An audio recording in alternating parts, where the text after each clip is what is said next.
Hello everyone, welcome to the course Geotechnical Engineering 2. So in this module number 2, lecture number 2, we will be discussing on the open excavation methods as well as what do we mean by boring and what do we mean by the sampling. Okay, so we will look at the course outline once so that we will get to know what we will be discussing in this particular unit once again. Okay, now so coming to the course outline, so initially we have understood what do we mean by soil exploration, what are the objectives of soil exploration and what are the phases of soil exploration. And today's lecture we will understand some of the open excavation methods. Okay, how do we carry out this excavation process and what do we mean by boring as well as sampling. And then we will understand the different tests that are performed in collecting the sample and in knowing and understanding the type of soil present in any particular site. Okay, and then we will understand a topic based on the preparation of a soil investigation report for our purpose. Okay, now coming to the previous lecture, in the initial lecture we have understood the introduction to the soil exploration, which is a part of a site investigation itself. Okay, now so then we have understood what are the objectives of the soil exploration, and we have understood how it is suitable for any type of construction. Okay, what is its suitability in the construction site. Okay, what is the major purpose of this in the construction site. So why do we need to carry out the exploration in the construction site. Okay, that we have understood. And apart from that, we have understood the different stages of this exploration. Okay, as we have discussed, there will be phase 1, that is the feasibility or reconnaissance, where we visit the site as well as we study the maps that are already existing and we gather all the relevant data from the previous records of that particular existing site where I am constructing any structure. Okay, now second, in the phase 2 we try to go through the preliminary exploration where we determine the depth. Okay, where we determine the depth, thickness and extent of the composition strata. That means we try to understand, since the soil is non-homogeneous in nature, we try to understand what is the depth as well as the thickness as well as the extent of this particular composition. Clear? Then coming to the last one, that is the detailed exploration. That is the detailed exploration where we determine the engineering properties of the soil in these different strata. We have understood in phase 2 that there are different number of strata or n number of strata. So now we will try to obtain the engineering properties of this particular soil in different strata. Clear?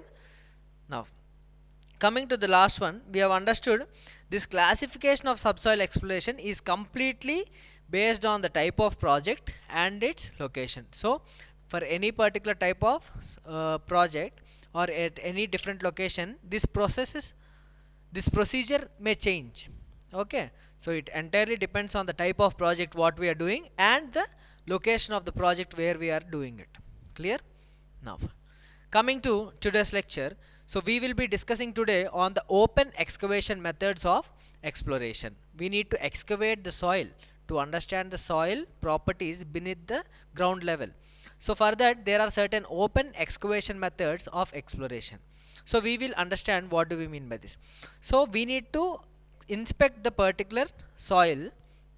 Okay, so open inspection is made to inspect the subsoil strata. As I have stated, we need to carry out investigation of the subsoil strata. So for that it is divided into two categories. One is the pits and trenches.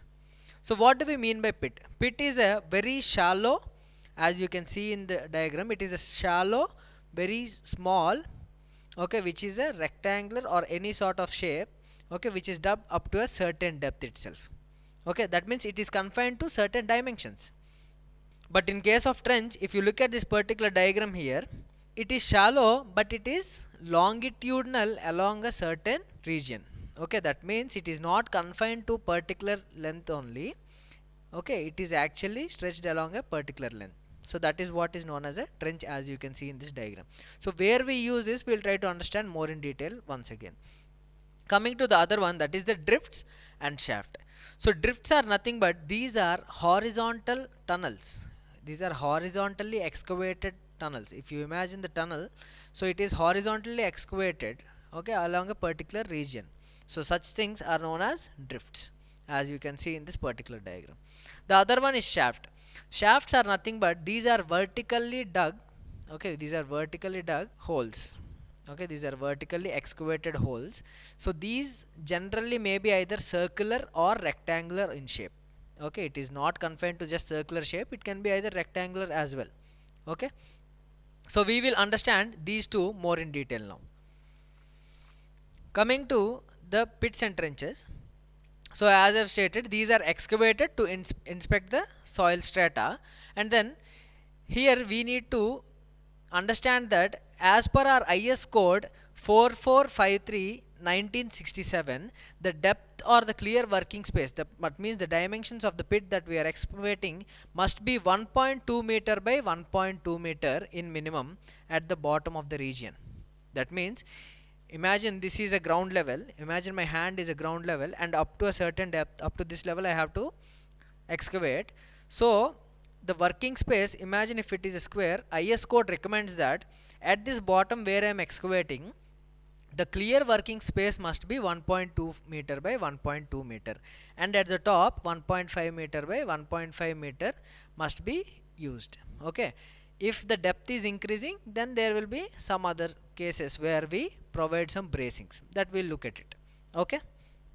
Now shallow pitted up to a 3 meter depth can be dug without providing any support, okay, as I've stated just now, these can be dug without providing any support. So if you look at this diagram, for suppose this is a shallow pit, since it is, say its depth is say 3 meter, so up to 3 meter depth these does not require any confinement, these does not require any confinement. If you go for a longer excavation, then deeper pits require lateral support in the form of sheets or bracings. If you look at the other than depth, then if the soil is very poor, then what will happen, it will try to slide when we are excavating. So then in such cases we need to provide some support so that it doesn't slide down, okay. So if you look at this particular diagram, along the excavation there are certain bracings placed, okay, there are certain bracings placed so that the surrounding soil does not slide or tilt, clear. Furthermore, the depth of the pit increases. If the depth of the pit increases, then the cost also increases rapidly, okay, that we need to understand. And furthermore, if the depths are more than 6 meter, then boreholes are more economical, okay, boreholes are more economical than this open excavation. So whatever this is discussed till now is nothing but open excavation. These pits, trenches, as well as drifts and shafts, these all come under open excavations, okay.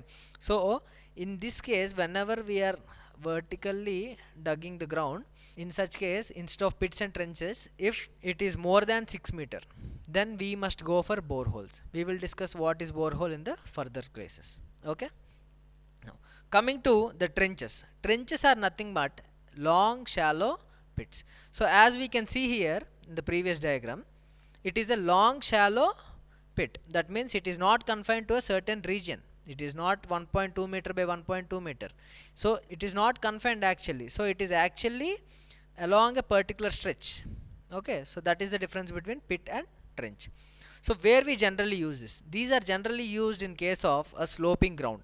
If there is any sloping region and I have to carry out exploration there, in such cases it is suitable. So that is why trenches are more suitable than pits for exploration on slopes, clear. Now coming to the other one, that is the drifts as well as shafts. So these are nothing but horizontal tunnels, as we have discussed. The drifts are nothing but the horizontal tunnels made along the hillside. So these are used to determine the nature and structure of the geological formation. So here IS 4453 1980 recommends that minimum clear dimensions, that means the minimum clear dimensions while excavating must be 1.5 meter width, okay, it must be 1.5 meter width of tunnel and 2 meter height in case of a hard rock, okay. Obviously we will carry out in most of the cases in case of a hard rock only. So minimum, the clear, whatever minimum clear width must be 1.5 meter and the height must be 2 meter, okay. Now furthermore, if it is a soft rock, then the roof that is there, imagine the tunnel. So in general we provide a curved arch, Okay, so in case of soft rock, arch roof is more advantageous than a flat roof. Okay, so that means the excavation is along the top region is in a curved path is more advantageous. Okay, other than a flat roof. Okay, now, so here it is one of the most expensive because excavation along a particular hard rock is quite expensive, and this is also known as adits. Okay, this procedure is also known as adits. Now, so this is the diagram of our drift. Coming to the shafts, these are very large vertical holes, as I have stated, made in the geological formation, as we have discussed.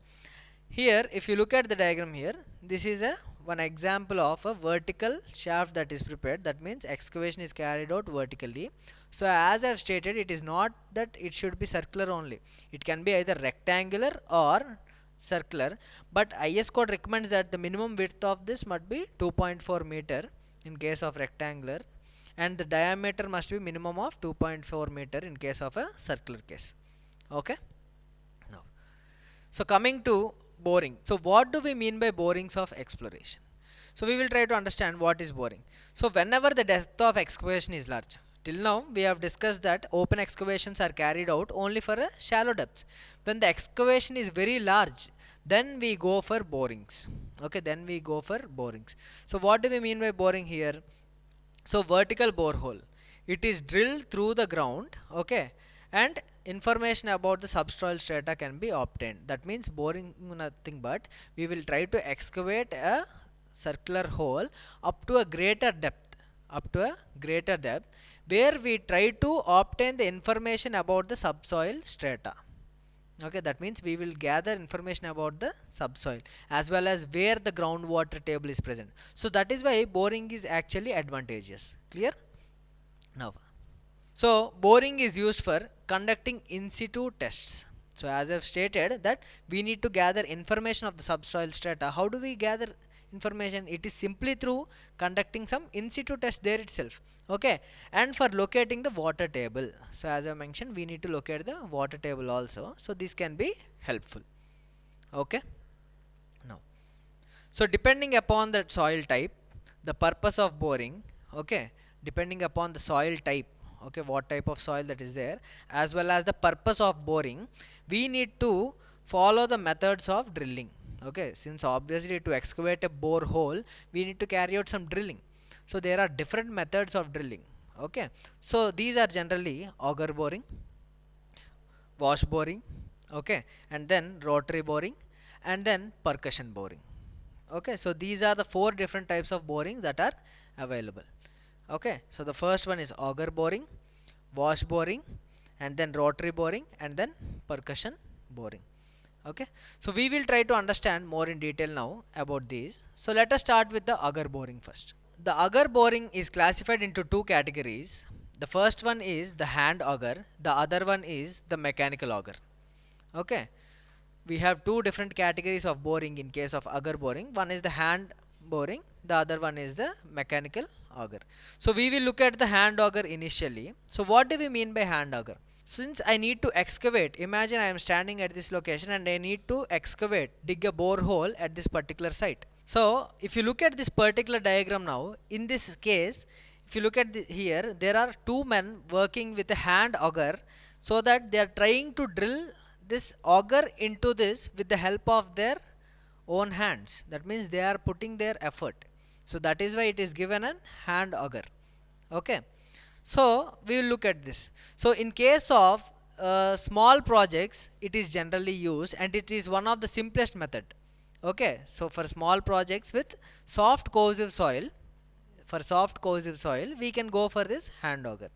Okay, the other thing, in case of hard rock, obviously because since we are using with our hand, it is very much difficult to penetrate this particular auger into it.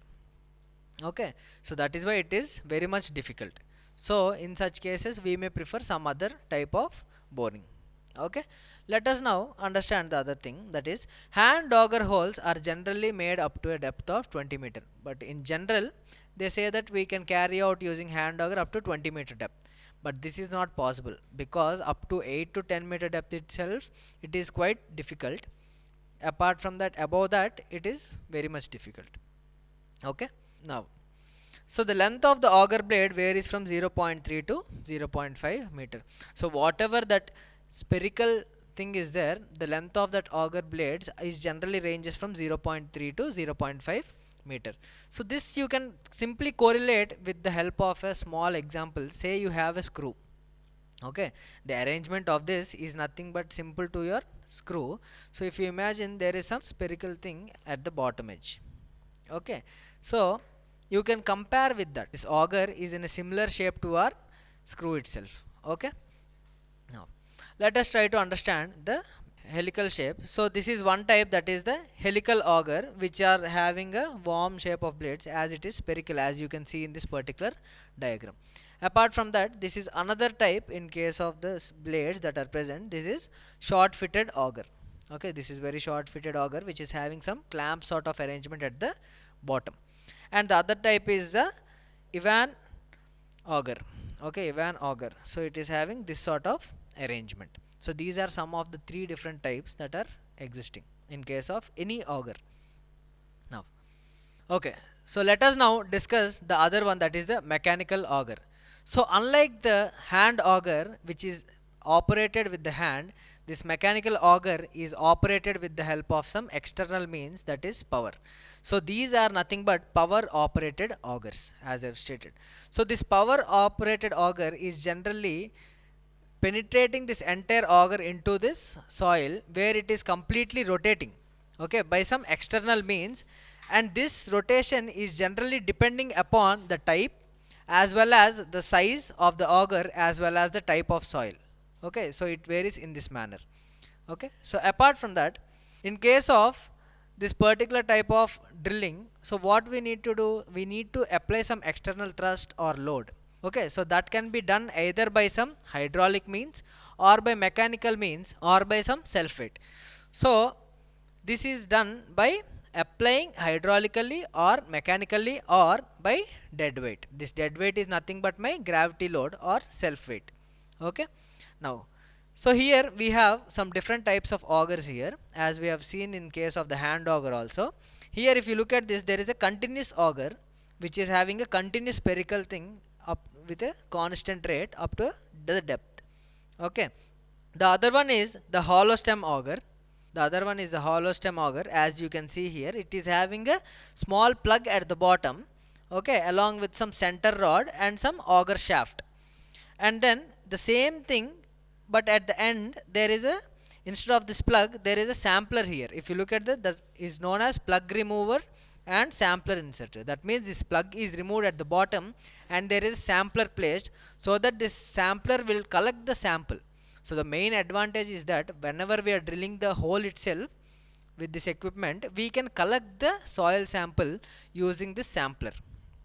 Okay, so that we'll understand more in detail in the other lectures. Okay, now coming to the other one, that is the truck mounted auger. So if you look at this setup here, it is a truck mounted auger where the truck is attached to a power engine and then the auger is inserted here. Okay, and this auger shape, okay, the spiral shape is generally similar to your continuous flight auger. Okay, that is the only difference, but it is truck mounted, so it is easy to carry and you can excavate a borehole at any particular location. Okay, so the most common method of augers used is generally the common continuous flight augers. Okay, and here boreholes up to a depth of 50 meter is possible. Okay, are possible with continuous flight augers. Unlike the previous case, in this case up to 50 meter also we can excavate the borehole. Now, furthermore, the hollow stem augers, what we have seen earlier, as well as this plug removed and sampler inserter, these help in obtaining undisturbed samples. Okay. Now, coming to the other type of boring, that is the wash boring. So if you look at this particular diagram here, this is a entire borehole. This is the entire borehole depth. This is the entire borehole depth of excavation, and here there is a casing. This outer line is nothing but a casing in which there is this central, I am just highlighting this, there is a central rod in this Y shape. Okay, it is known as a hollow drill rod. It is known as a hollow drill rod which is attached to the chisel sort of arrangement, and in turn it is attached to a pulley sort of arrangement so that load can be given vertically. So what is happening here, this is additionally connected to this suction pipe where the water present in this sump, okay, the water present in this sump is actually collected through the suction pipe using a pump, and then it is sent through this water hose, and then it is passed through this hollow drilling rod. So what is happening is that while carrying out this procedure, whenever I am excavating, what is happening initially, this casing along with this drill rod is immersed inside, and then it is trying to excavate, and when water is pumped, when the chisel is moving down, so what is happening, the soil that is present at that particular region is trying to break into small particles, and the water present at that particular level when it is pumped, it is trying to carry those suspended particles upwards. Okay, you can see the directions here.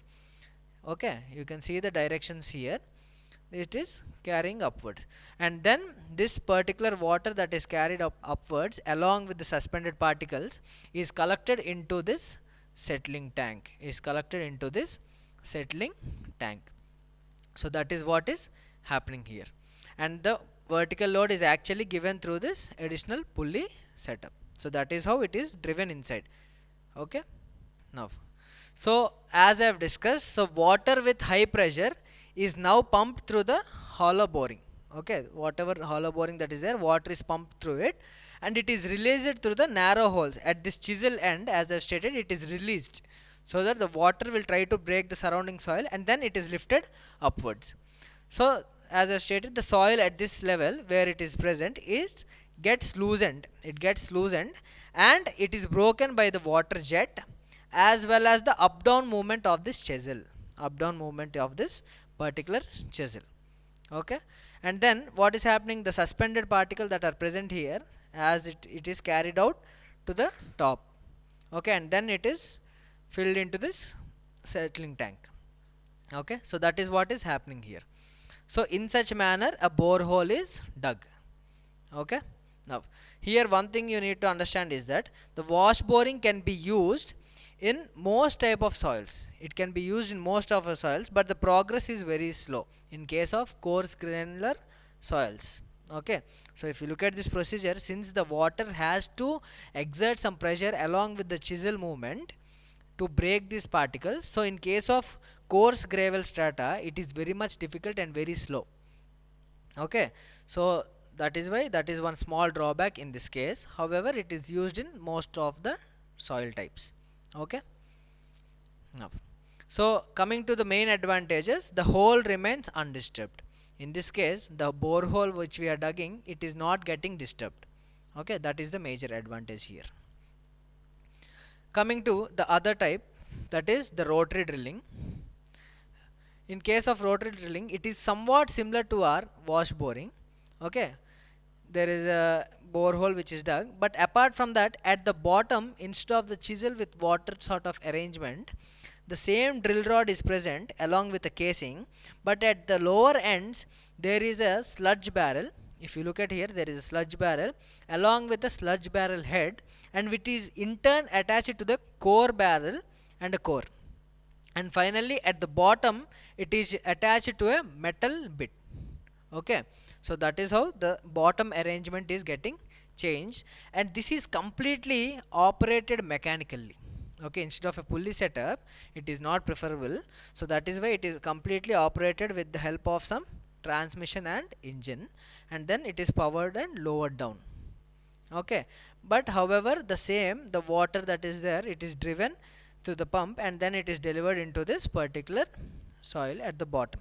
Okay, now, so it is preliminary intended. So the major difference is that it is preliminary intended for hard rock, since it is giving some sort of impact. Unlike the previous case, it is not useful as it is slow in case of coarse gravel soil, but if you want to use it for a hard rock, then you can use this particular type of equipment, because it is exerting some amount of pressure along with some rotation with the help of this engine. Okay, so that is why it is preliminary, intended for investigation of rock, and it is also used in soils also. Furthermore, the water or drilling fluid is pumped down. In this previous case also, we are pumping down the water in a similar case. Okay.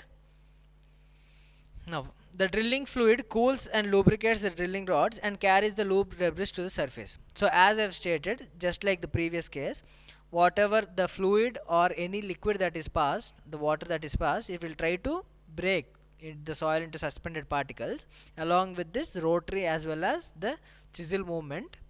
Okay, it will try to break and it will carry these suspended particles to the surface. Okay, so that is what is stated here. Now, coming to the last one, that is the percussion drilling. Okay, what do we mean by percussion drilling? So it is generally used for making holes in rocks as well as boulders and other hard strata. Okay, just like the previous case of rotary drilling, this is another type of drilling which can be used for hard rocks as well as boulders and any hard strata. Okay, so that too, it can be used in general for drilling of tube wells also. This type is generally used for drilling tube wells also. Now, so in this process, a heavy chisel is used. In this process, a heavy chisel is used. So just like the previous case, if this is a ground level, okay, I need to dig a borehole, okay, up to this depth. At this bottom edge, just like the previous cases, there is a small chisel sort of arrangement. Okay, chisel sort of arrangement, it will give some impact. Whenever given some impact, it will try to break the rock. So that is why in this case heavy chisels are used, and it might also require some casing. In some instances it might also require some sort of casing, just like what we have seen in the wash boring as well as rotary boring. And apart from that, during the process, if the chisel meets the groundwater table, for suppose in this particular case, imagine say up to this level there is water. Okay, so instead of digging here, imagine I am excavating and this has reached up to this point, the chisel, forget this one. Okay, it has reached up to this particular level. So when it is meeting this water table, then what we have to do, additionally using the casing, we try to provide the water. Okay, we try to provide the water. Okay, so that we try to provide the water. That means when the chisel meets the groundwater, then water must be added to this particular hole. Okay, the water must be added to this particular hole. The main advantage, coming to the main advantage of this, is that it can be used for any type of soil. Irrespective of the soil, you can use this for any type of soil. Also, the main disadvantage, if you look at it, it is nothing but whenever the chisel is getting disturbed due to heavy blows, what is happening, the borehole that is there, that try to gets disturbed also. Okay, because of this very heavy loads, the borehole will also get disturbed. And lastly, this is one of the most expensive method. Okay, clear? That is regarding this particular type of percussion drilling. Now, coming to the other thing, that is the sampling. What do we mean by sampling? So if you look at the sample types, there are two different types of samples. That is the disturbed sample and the other one is the undisturbed sample. So if you look at the disturbed sample, so what do we mean by disturbed sample? That means whenever there is any excavation of this particular type of soil, okay, so what is happening, it is getting disturbed. That means the natural state of the soil is getting disturbed. Okay, so if you look at this particular diagram, they are trying to disturb the natural state. That means the water content that is present, everything is getting disturbed. So the natural structure of the soil is getting disturbed during the sampling process. Okay, so those samples are known as disturbed samples, and these samples must represent some composition as well as mineral content. So if it is getting disturbed, means obviously this all gets altered. So these are generally used to determine the index properties. Even the soil is getting disturbed, then these can be used to determine the index properties of the soil. Let us now look at the undisturbed samples. So coming to the undisturbed samples, that means these have to be maintained in its natural state itself without altering the moisture content of the soil. Okay, so utmost care must be taken while excavating such type of undisturbed sample. However, it is very much difficult, but still we must try to obtain the undisturbed sample. Okay. Now, and even if you observe during the removal of this while excavation, during the removal of that sample from a particular depth, what will happen? A small disturbance may be occurred and there may be alterations there.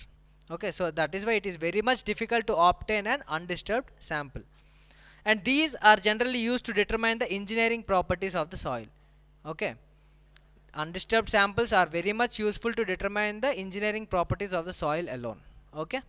Now, so coming to the assignment questions, as usually I have mentioned some of the theoretical questions here just for your understanding. Just try to make a note of them and try to understand what is present here. And in the upcoming lecture we will try to discuss some of the in situ tests that are there. So as we have discussed in the syllabus, we will try to discuss some of the in situ tests that are conducted at the field itself to know some of the properties. Clear? So thank you very much. Hope you have understood very well. Have a nice day.